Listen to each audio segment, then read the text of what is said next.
વાલા વૈષ્ણવો, આપણે ધમારના દિવસોમાં તાજ બેગમ રચિત ધમાર બહોરી ડફ બાજન લાગે હેરી એ ગાઈએ છીએ.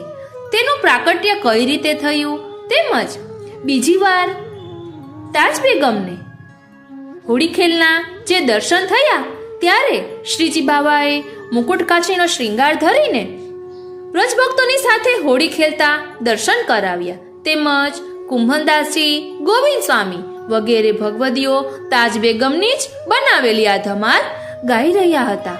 ત્યારે નેત્રો મળતા વાત કીધી અને શ્રીનાથજીએ કૃપા કટાક્ષ કરી અને તાજ બેગમને શું સંકેત કર્યું તેનું રસદર્શન આજે આપણે કરીશું. અકબર બાદશાહના બેગમ એવા તાજ બેગમની વાર્તા 252 વૈષ્ણવમાં આપણને અલગથી પ્રાપ્ત થતી નથી, પરંતુ ભાવસિંધુ ગ્રંથમાં શ્રી ગોકુલનાથજીએ તાજ બેગમનું દિવ્ય ચરિત્ર ખૂબ જ સુંદર રીતે વર્ણવ્યું છે. આખી વાર્તા ખૂબ જ સુંદર અને વિગતવાર છે. અત્યારે આપણે આખી વાર્તા ન લેતા હોળી ખેલના રસદર્શનનો પ્રસંગ જોઈશું. લૌકિક જીવનમાં દુઃખી એવી તાજ બેગમને શોભાવતીએ ખૂબ જ મદદ કરી અને શ્રી ગુસાઈજીની સેવકની બનાવી. અને ત્યારબાદ શું થયું તેનું રસદર્શન આપણે કરીએ. વાલા વૈષ્ણવો, જય શ્રી કૃષ્ણ. હું મન આતુરી આપ સર્વે વૈષ્ણવોનું આજના આ અલૌકિક સત્સંગમાં હાર્દિક સ્વાગત કરું છું. તાજ બેગમને મનમાં ખૂબ જ દુઃખ થતું હતું કે હું અકબર બાદશાહને કઈ રીતે રીઝવું, એટલે કે તે મારા વશ કઈ રીતે થાય. એટલે વશ કરવાનો અર્થ કે તે મારાથી કઈ રીતે પ્રસન્ન રહે, આ વાતની ચિંતા તેમને સતત રહેતી હતી. એટલે બિરબલના દીકરી શોભાવતીએ એમને મદદ કરી અને કહ્યું કે અમારા ગુરુદેવ શ્રી ગુસાઈજી છે ને, એમની પાસે બધા જ પ્રશ્નનો જવાબ હોય છે. એટલે તાજ બેગમ વિનંતી કરે છે શ્રી ગુસાઈજીને કે મને એવો કોઈ મંત્ર આપો કે જેના કારણે મારા પતિ મારા વશ થઈને રહે. એટલે શ્રી ગુસાઈજી એક મંત્ર લખીને આપે છે અને તે ચિઠ્ઠીને તાબીજમાં પહેરવાની આજ્ઞા કરે છે. એવો તે કયો મંત્ર છે કે આપણે આપણા પતિને વશ કરી શકીએ. વશ કરવાનો અર્થ અહીં નેગેટિવ રીતે લેવાનો નથી, પરંતુ કે કઈ રીતે હું પતિને પ્રસન્ન રાખી શકું, આ આપણે બધાએ પણ શીખવું જરૂરી છે. પતિએ અને પત્નીએ બંનેએ આ શીખવું જરૂરી છે. તો આપણે આખો પ્રસંગ ન લેતા એ મંત્ર કયો હતો તેનું સૌપ્રથમ રસદર્શન કરીએ. દોહો કામન ટો મન ટોટિયો એ સબ ડારો ધોય. કામન ટો મન ટોટિયો એ સબ ડારો ધોય. પ્રિયા કહે સો કીજીએ આપ હિતે વશ હોય. પ્રિયા કહે સો કીજીએ આપ હિતે વશ હોય. એટલે કે જંતર મંતર જેવી બધી વસ્તુને છોડી દઈને કેવળ પોતાના પતિ જેમ કહે તેમ કરો ને, અને તેમ કરવાથી તેમની મેળે જ તે વશ થશે. અરે ક્ષણભર પહેલા તો ક્રોધાવેશમાં દેખાતા અકબર બાદશાહ કોઈ બીજા જ સ્વરૂપે દેખાવા લાગ્યા.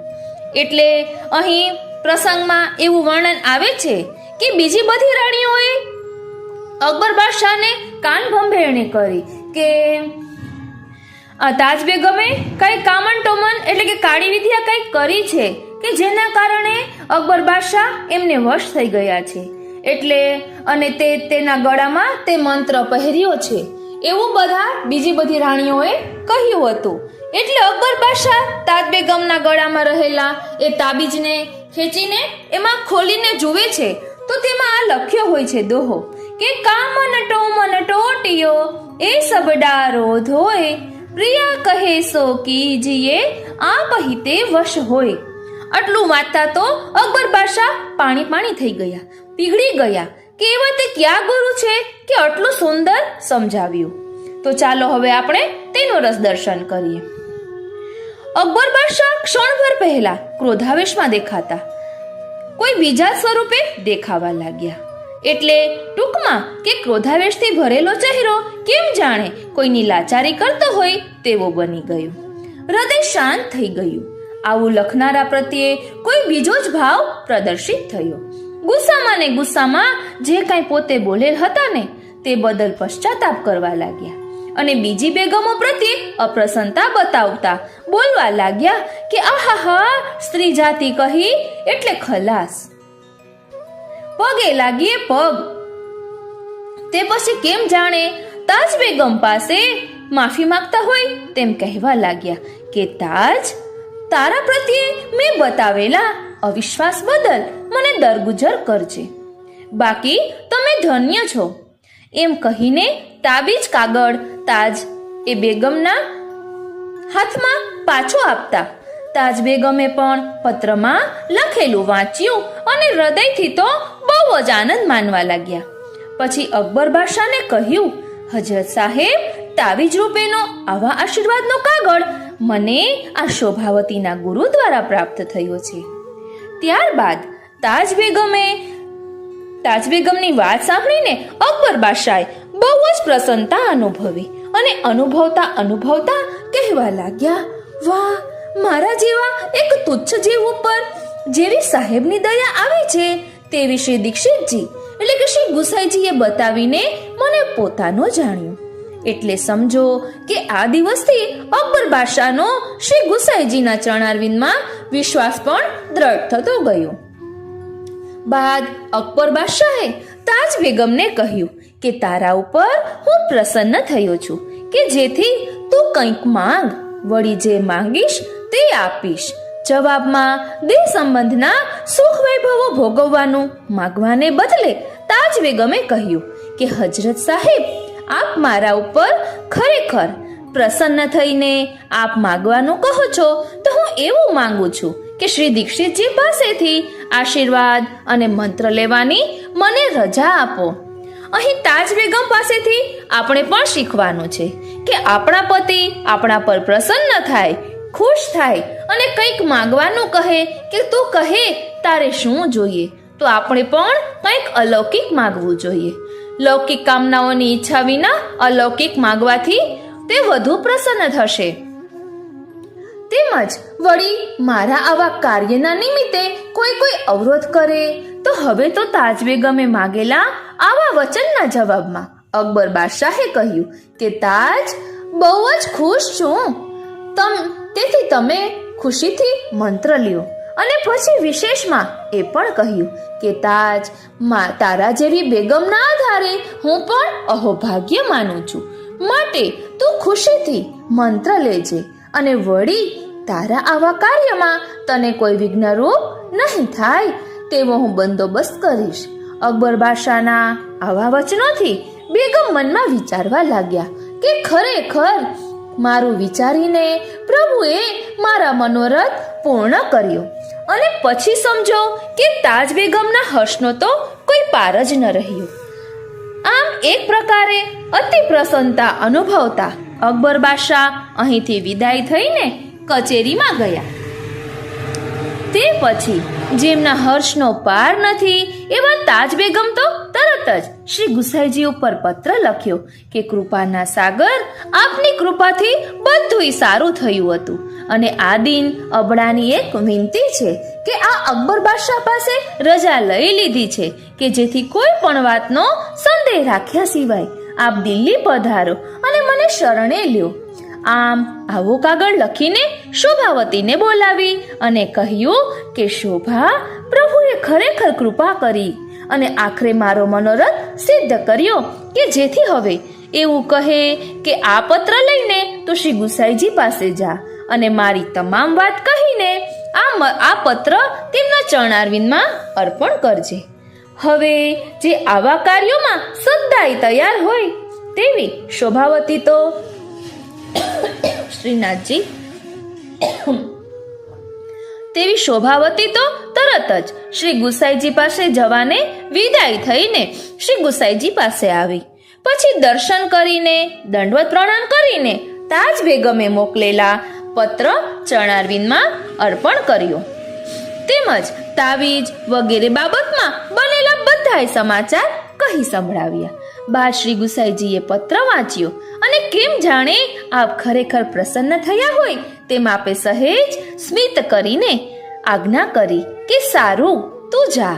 આમ શ્રી ગુસાઈજીની આજ્ઞાના વચનો સાંભળીને શોભાવતી પાછી તાજ બેગમ પાસે આવી અને થોડાક દિવસ વીત્યા બાદ તાજ બેગમની વિનંતીઓનો સ્વીકાર કરીને શ્રી ગુસાઈજી દિલ્હી પધાર્યા અને શ્રી યમુનાજીના કિનારા પર આવેલા બિરબલના બાગમાં મુકામ કર્યું. અને પછી તો સમજો કે તાજ બેગમનો બાગ બિરબલના બાગની બરોબર જ અને તે પણ પાસે હતો કે જેથી અકબર બાદશાહને ખબર પડી કે શ્રી દીક્ષિતજી પધાર્યા છે. આમ આવું જાણીને હિન્દુ ધર્મના ગુરુદેવના દર્શન કરવા કઈ રીતે જવું જોઈએ? જવાબમાં પંડિતોએ કહ્યું કે દેવ ના જ્યાં મંદિર હોય ત્યાં જઈને સૌથી પ્રથમ દરવાજાથી સાષ્ટાંગ દંડવત પ્રણામ કરવા, પછી દેવના દર્શન તેમજ ગુરુદેવ આચાર્યો માટે પણ આવું જ સમજવું. અને પછી ગુરુદેવ જો આપણે ત્યાં પધારે તો આપણા મહેલના દરવાજા સુધી સામા જઈને સાષ્ટાંગ દંડવત પ્રણામ કરીને આપણા મહેલમાં પધરામણી કરવી તેમજ શક્તિ અનુસાર ભેટ ધરવી. પંડિત દ્વારા આ પ્રમાણે વસ્તુસ્થિતિ જાણી લઈને અકબર બાદશાહે તો શ્રી ગુસાઈજીની પોતાના મહેલમાં પધરામણી કરી અને પછી પંડિતોના કહેવા પ્રમાણે કર્યું.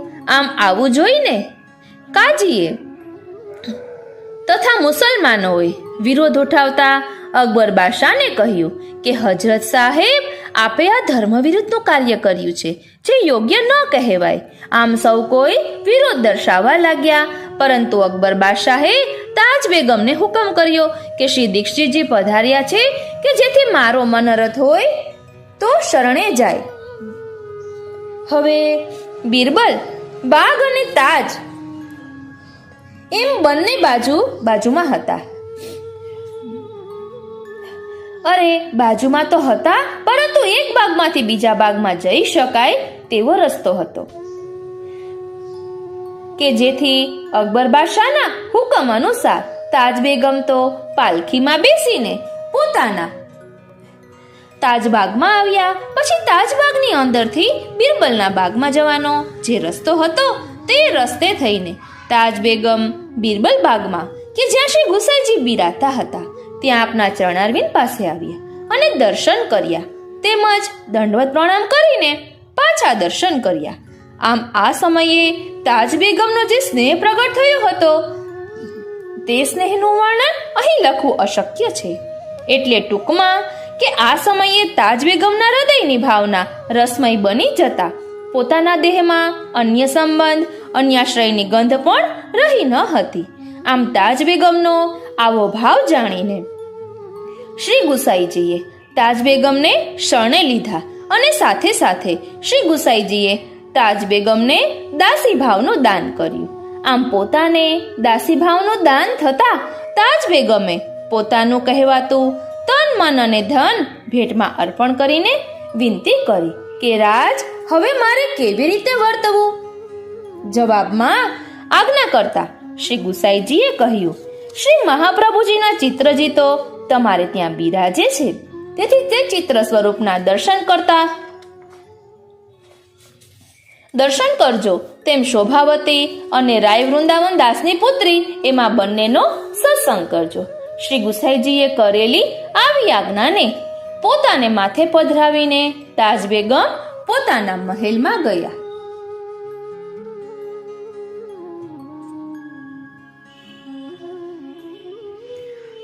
તે પછી તાજ બેગમે 2 મહેલો તૈયાર કરાવ્યા. આમ આ બંને મહેલો માટે તાજ બેગમે એવી વ્યવસ્થા કરી કે શ્રી મહાપ્રભુજીનો ચિત્રજી જે અકબર બાદશાહના મહેલમાં બિરાજતા હતા તે ત્યાંથી લાવીને આ 2 મહેલો પૈકી એક મહેલમાં પધરાવ્યું તેમજ સત્સંગ કરવાનું પણ આ મહેલમાં જ રાખ્યું. એટલે કે એક મહેલ તો કેવળ સેવા સત્સંગ માટે જ રાખ્યો. વળી બાદશાહ અકબર આવે અને તેના સહવાસમાં પણ બેસવું પડે એટલે બીજો મહેલ આવા કાર્યો માટે રાખ્યો. આમ અલગ અલગ કાર્યો માટે અલગ અલગ મહેલો બનાવીને પોતે પોતાનું કાર્ય સિદ્ધ કરવા લાગ્યા. પછી તો સમજો કે પ્રેમના આવેશમાં આવી જતા તાજ બેગમે પોતાનું કાર્ય એટલે અંશ સુધી સિદ્ધ કરી લીધું કે પ્રેમને વશ થયેલા શ્રીનાથજી પોતે દરરોજ શતરંજ ખેલવા માટે તાજ બેગમના મહેલમાં પધારતા અને તાજ બેગમની સાથે શતરંજ ખેલીને મોડી રાત્રિના સમયે નિજ મંદિરમાં પાછા પધારતા. આમ કરતા કરતા એક દિવસ શ્રીનાથજીના શ્રીઅંગે આળસ અને નેત્રોમાં લાલચ દેખાતા શ્રી ગુસાઈજીએ શ્રીનાથજીને વિનતીથી પૂછ્યું કે બાવા, નેત્રો લાલાશ જેવા દેખાય છે તો રાત્રિ ક્યાં રહ્યા હતા? જવાબમાં શ્રીનાથજીએ આજ્ઞા કરીને કહ્યું કે રાત્રિએ તાજની સાથે શતરંજ ખેલી, વળી રાત્રિ પણ ત્યાં જ રહેલ, એટલે રાત્રિએ જાગરણ જેવું થયેલ હોવાથી શ્રી અંગે આળસ અને નેત્રોમાં લાલચ જેવું દેખાતું હશે.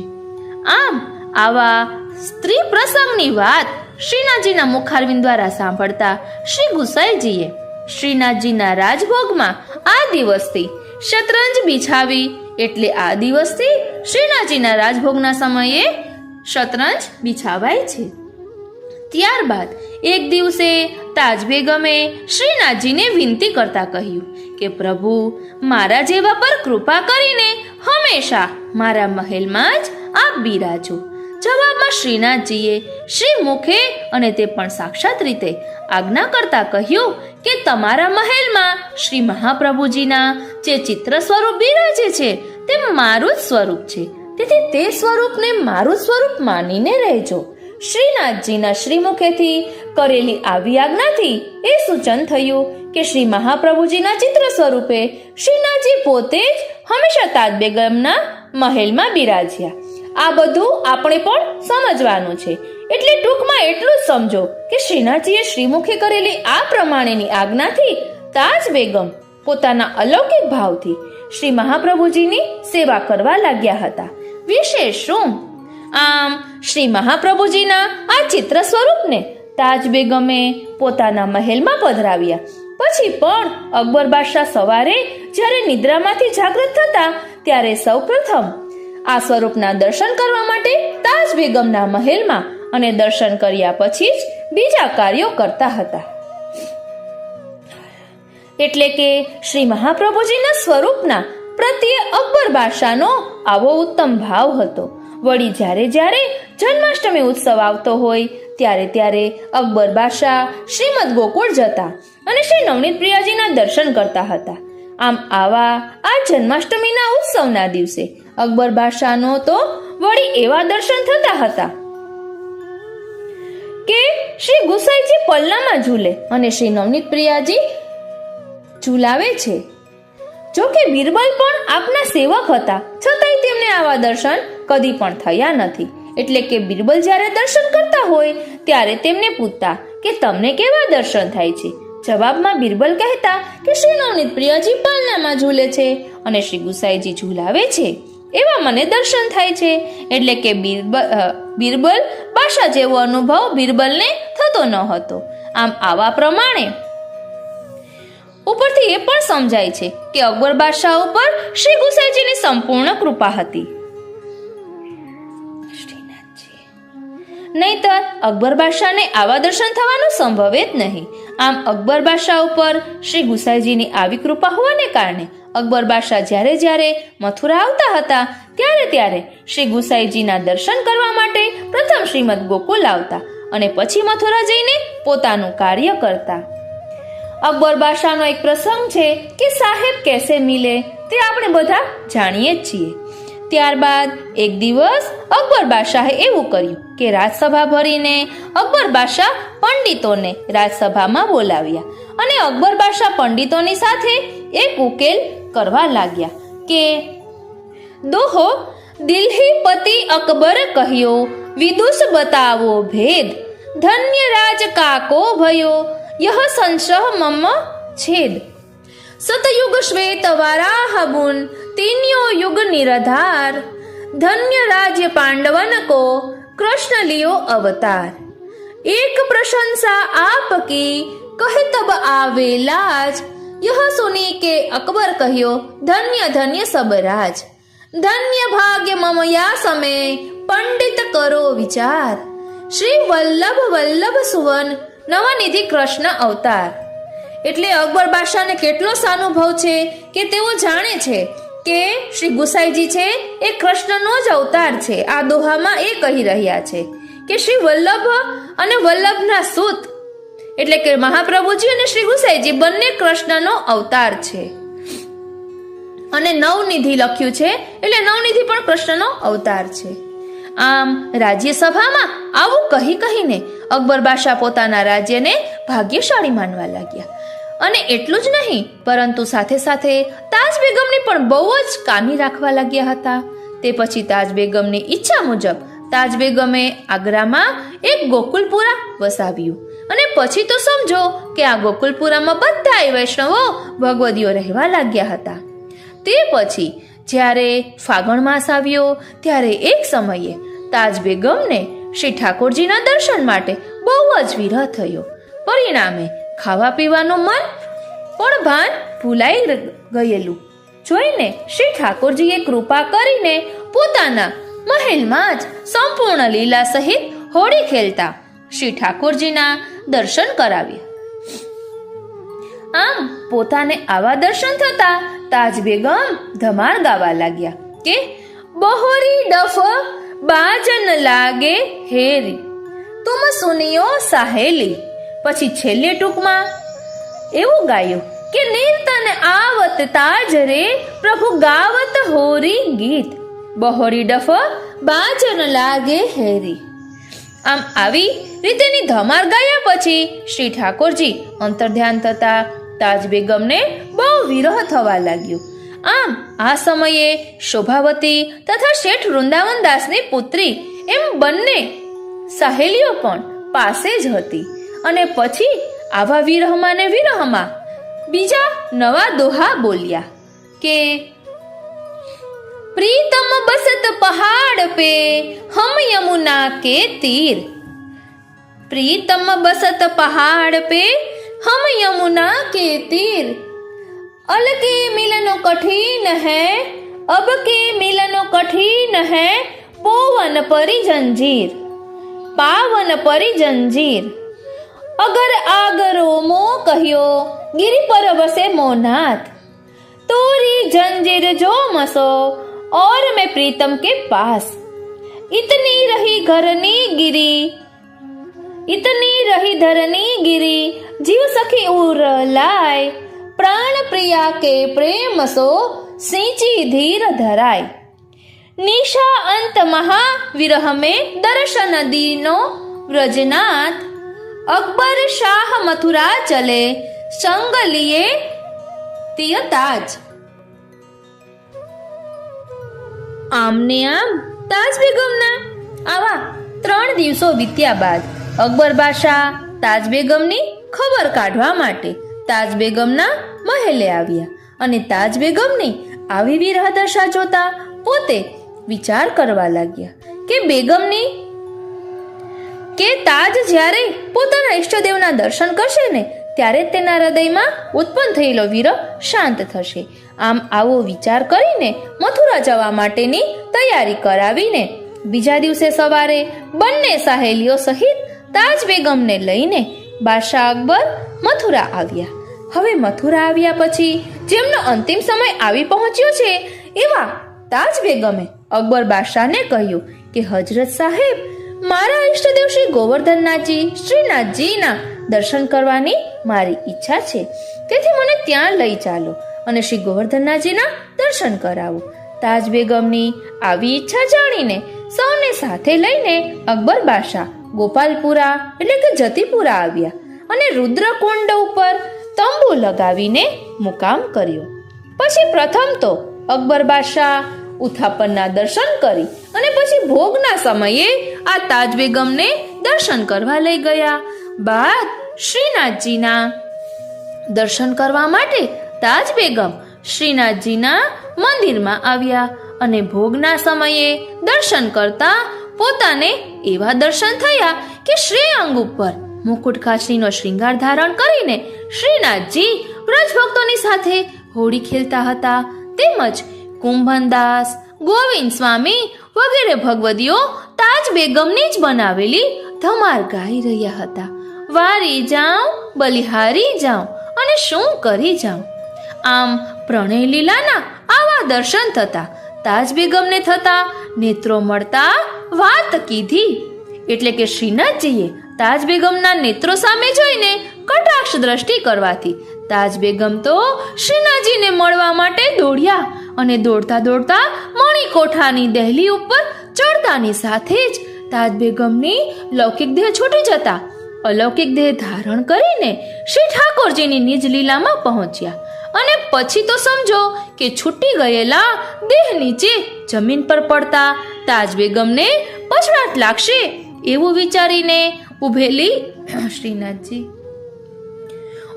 બંને સાહેલીઓ તાજ બેગમના લૌકિક દેહને જમીન પર પડતો રોકીને પોતાની ગોદમાં લઈ લીધો. પછી બંને સાહેલીઓએ ગભરાતા તાજ બેગમના લૌકિક દેહને શ્રી ગિરિરાજજીને નીચે દંડવતી શિલા પાસે લાવ્યા અને ગોદમાંથી નીચે ઉતારીને બેસાડવા લાગ્યા. પરંતુ તાજ બેગમના લૌકિક દેહમાં શ્વાસનો અંશ પણ રહ્યો ન હતો. એટલે કે જળ જેવો માત્ર દેહ જ દેખાયો.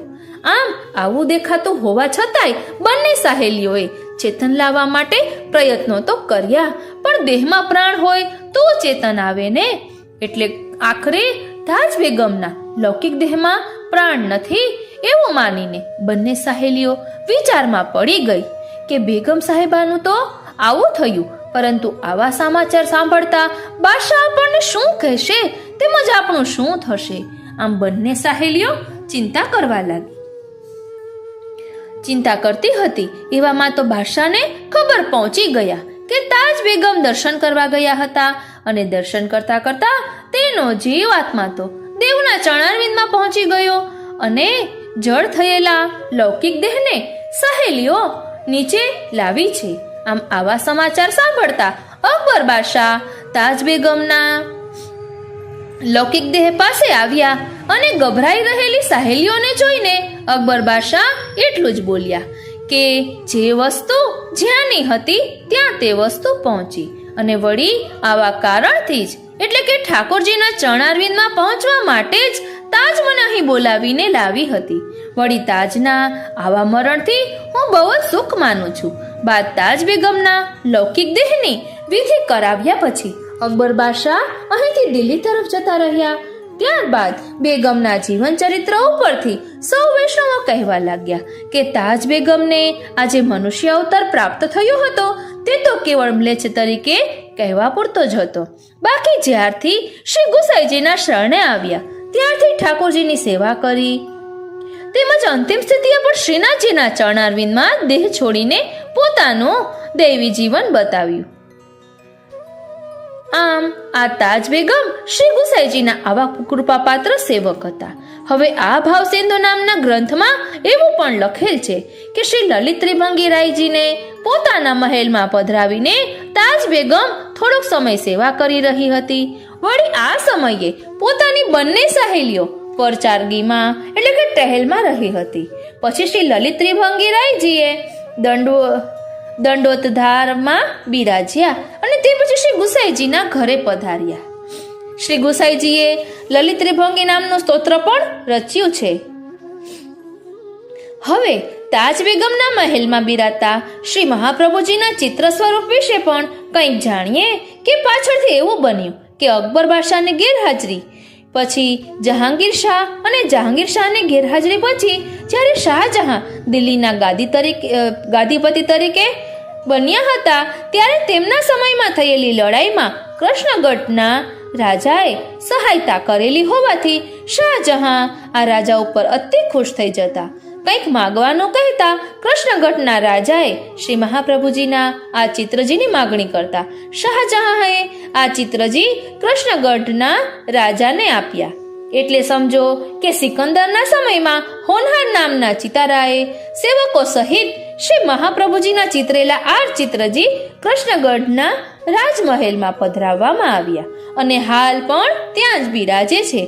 તેમજ સેવા પ્રકાર પણ ચાલુ છે.